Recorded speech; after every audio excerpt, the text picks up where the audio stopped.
इसका मतलब ये नहीं कि सौरभ भाई ने जो कुछ कहा है वो गलत कहा है, कहा तो सही है, लेकिन सम्मान देने का तरीका भी अलग अलग होता है। अभय मराठे जी ने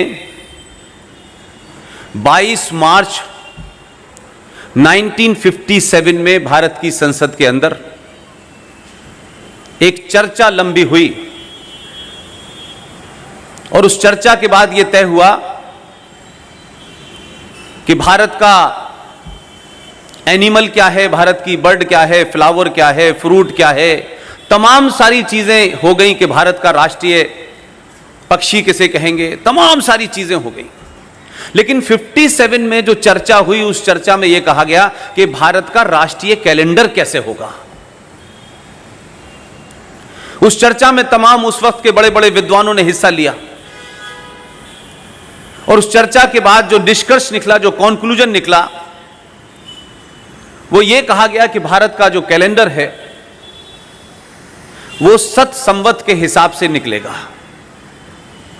और जो कैलेंडर पे, जो सरकारी कैलेंडर है, उस पे बड़ी तारीख जो है वो सत संवत की होगी और छोटी तारीख इंग्लिश की होगी। लेकिन मैं इस खोज में लगा हूं, ये सब कुछ संसद से पास हो जाने के बाद वो कौन सी ऐसी ताकतें थीं और वो कौन से ऐसे कारण थे कि आज तक संसद में जिस चीज का निर्णय लिया गया वो कैलेंडर आज तक उस विधि से छपा ही नहीं। मराठे जी और इनके 4 साथियों ने जिंदगी के उस मोड़ पर, जब जनरली लोग भजन कीर्तन करते हैं, इन्होंने हार नहीं मानी और 4 लोगों ने मिलकर अपनी पेंशन से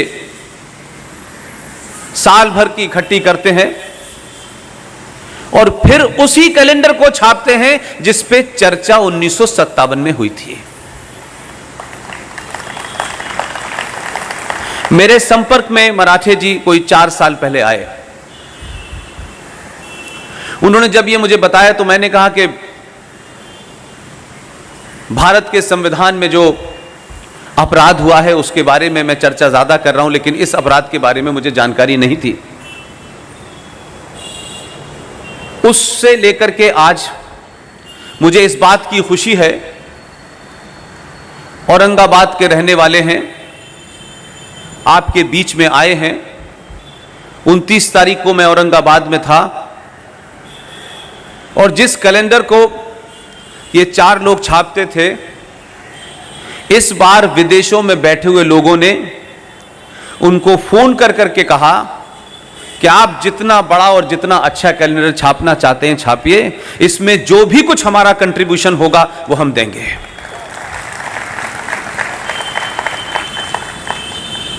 ये बात अलग है कि हमारे देश में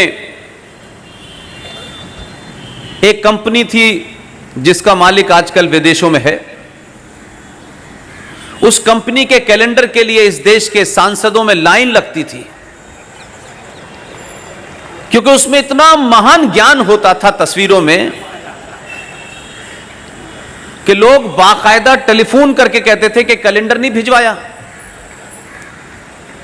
अब न कैलेंडर है और न मालिक है। मेरा मानना है कि मैं बहुत सारी बातों में न सरकार पर निर्भर रहना चाहता हूं, न कानून पर निर्भर रहना चाहता हूं,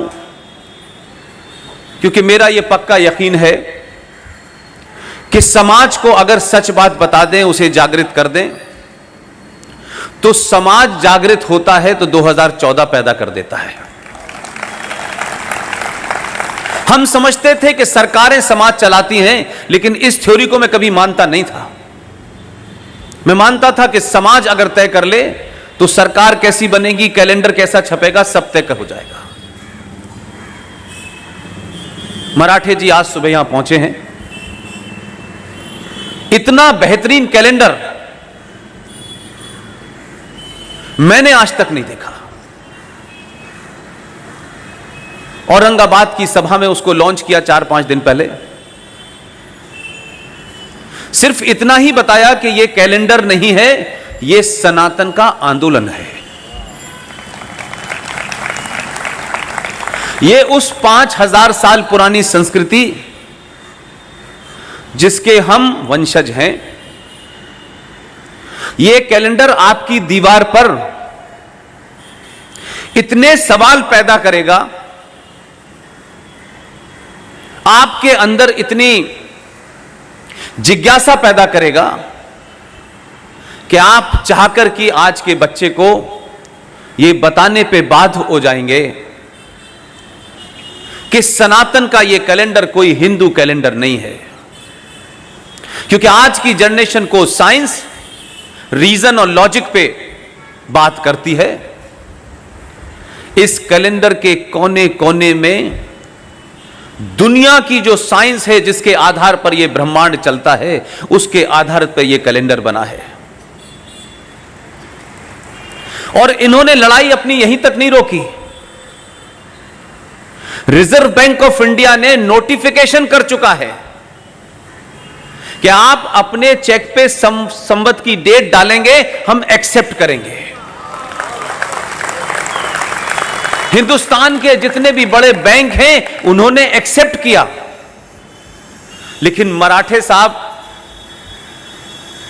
मराठा हैं और छत्रपति शिवाजी की धरती से हैं। लड़ाई पूरी जीतते हैं, अधूरी नहीं जीतते। जानबूझकर वोडाफोन कंपनी का पेमेंट भी सत संवत की डेट से के चेक से किया। कंपनी ने कहा कि हम ये एक्सेप्ट नहीं करेंगे। इस उम्र में कंपनी को कोर्ट में घसीटा, लोअर कोर्ट में घसीटा। आप मुकदमा जीते और उस कंपनी पे 9,000 रुपए का फाइन लगवाया। मैं ये बात इसलिए कह रहा हूं कि आज की जनरेशन ये सोचे कि आज जिन संसाधनों से वो लैस है, जितनी ताकत आपके पास है, उतनी ना हमारे पास थी, ना हमारे बुजुर्गों के पास थी। उन संसाधनों से भी लड़ाई कैसे लड़ी जाती है, ये मराठे जी से सीखना चाहिए। उस कंपनी ने इनको डराया, धमकाया और हायर कोर्ट में चली गई। लेकिन आपके तर्क, आपके फैक्ट, आपकी रिसर्च अगर स्ट्रांग है तो बड़ी कोर्ट में भी 53,000 का फाइन लगवाया। माफी मांगी कंपनी ने, कहा कि आज से हम सत्संवत से चेक एक्सेप्ट करेंगे।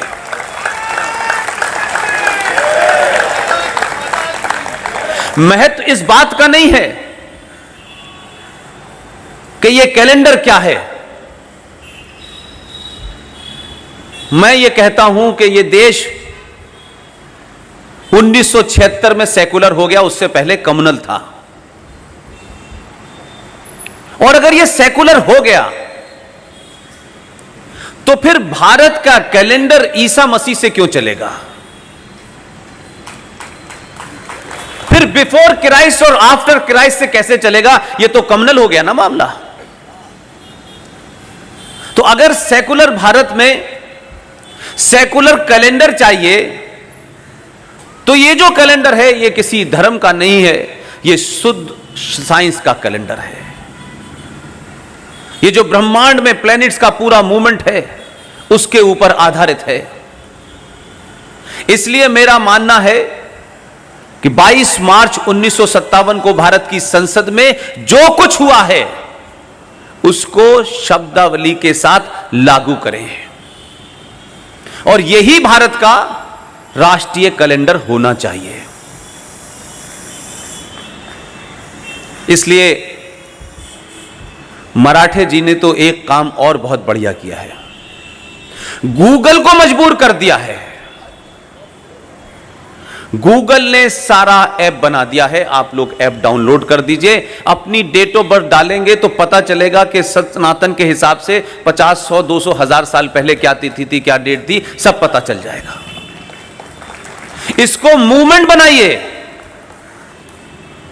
क्योंकि हम बहुत बड़ी बड़ी बातें करना आसान है, लेकिन जो हमारे हाथ में है वो कैसे कल से हम लागू कर सकते हैं।